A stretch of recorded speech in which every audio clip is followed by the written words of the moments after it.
A deeply disturbing development has emerged in one of the most harrowing criminal cases to shake the United Kingdom in recent years.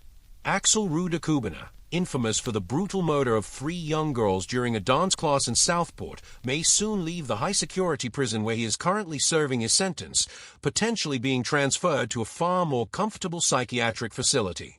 What is unfolding behind closed doors has triggered a wave of anger among prison staff, and even greater outrage among the general public.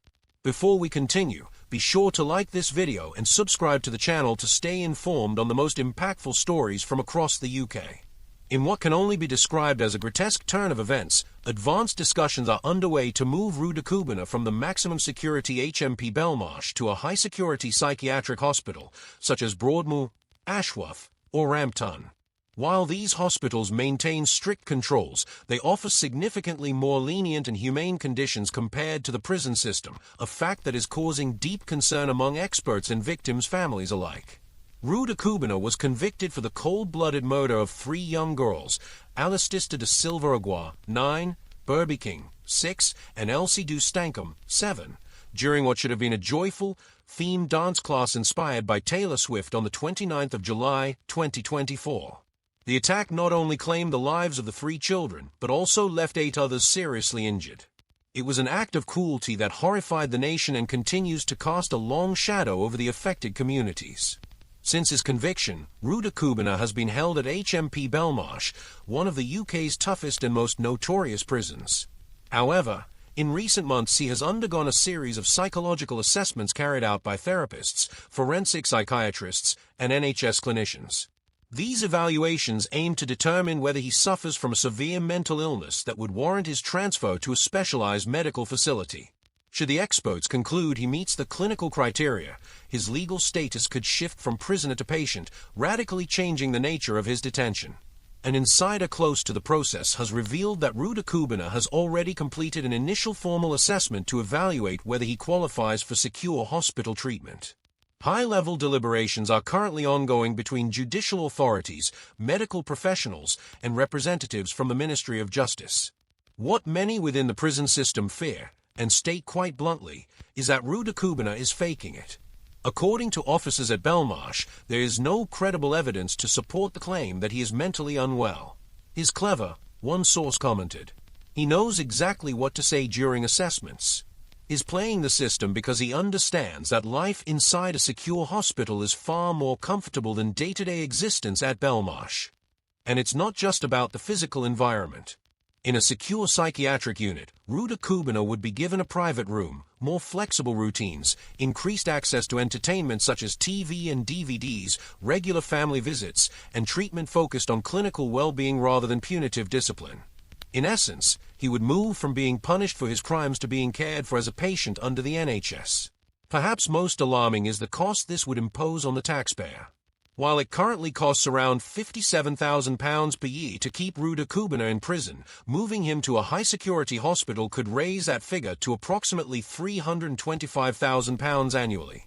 In other words, the state would be spending nearly 6 times more to offer an improved standard of living to a convicted child murderer, a fact that has sparked heated debate over public spending and the priorities of the justice system.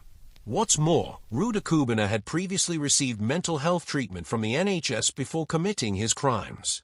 While this doesn't necessarily prove he is suffering from an active disorder, his legal team may use this history to strengthen his case for transfer under current NHS protocols. The trial, which attracted widespread media attention, exposed the extreme savagery of his actions. One of the victims was stabbed 122 times, another 85, levels of violence that shocked even the most experienced investigators. Rudakubana showed complete disregard for the lives he took and refused to attend his sentencing voluntarily. On 2 occasions, he had to be forcibly removed from the courtroom due to violent outbursts, adding further anguish to the already devastated families. He was ultimately convicted of 3 counts of murder, 10 counts of attempted murder, and possession of bladed weapons, toxic substances, extremist literature, and a manual linked to terrorist activity. Despite the severity of his crimes, he has shown no remorse. Not a single word of apology. Not the faintest trace of humanity. If the ongoing evaluations determine that Rudakubana meets the threshold for clinical mental illness, he could soon begin a new chapter of his life in a far more permissive environment, one with fewer restrictions, more comforts, and less accountability. For many people across Britain, this would be seen as nothing short of an insult to justice. The prospect of his transfer has reignited a national debate about fairness within the criminal justice system. Are ruthless offenders learning how to exploit legal loopholes for personal gain? Are the rights and suffering of victims being sidelined in favor of misguided sympathy for those responsible for the worst imaginable crimes? For now, the final decision rests with mental health professionals and the Ministry of Justice. But one thing is clear. If Axel Rudakubana is allowed to leave Belmarsh to enjoy a more lenient way of life, many will see it as a grave betrayal of the victims and of justice itself. In other news, the government has decided to freeze financial support for universities offering nursing degrees, effectively implementing a real-terms funding cut that, according to critics, directly undermines the Labour Party's pledge to reduce the NHS's reliance on overseas staff. Education Secretary Bridget Phillipson has chosen to maintain per-student funding at last year's levels, affecting programs such as nursing, midwifery, and other essential healthcare disciplines, including paramedicine and radiography. This funding freeze is part of a wider £18 million reduction in the Strategic Priorities grant for the current financial year, a move that has raised serious concerns among universities and healthcare sector leaders. In its election manifesto, the Labour Party committed to ending the NHS's long-standing dependence on foreign healthcare workers, instead promising a national training and workforce strategy to strengthen staffing levels. However, many now argue that this budgetary decision contradicts that commitment. Universities have been quick to raise the alarm. Several institutions have already said they are facing significant financial pressures, leading to job cuts among academic staff and widespread operational adjustments. They warn that this additional financial blow could force further redundancies and jeopardize the viability of key healthcare courses. Patricia Marquis, Director for England at the Royal College of Nursing, cautioned that freezing funding could worsen an already difficult situation. She warned that not only would more jobs be lost in the education sector, but the financial sustainability of nursing degrees themselves would be placed at risk. She described university-based training as the most important pathway into the profession and said the impact of these cuts could be devastating. Vivian Stern, Chief Executive of Universities UK, also expressed deep concern. She pointed out that these cuts, when combined with recent reductions in funding for apprenticeships, could have a damaging effect on the future training of the NHS workforce.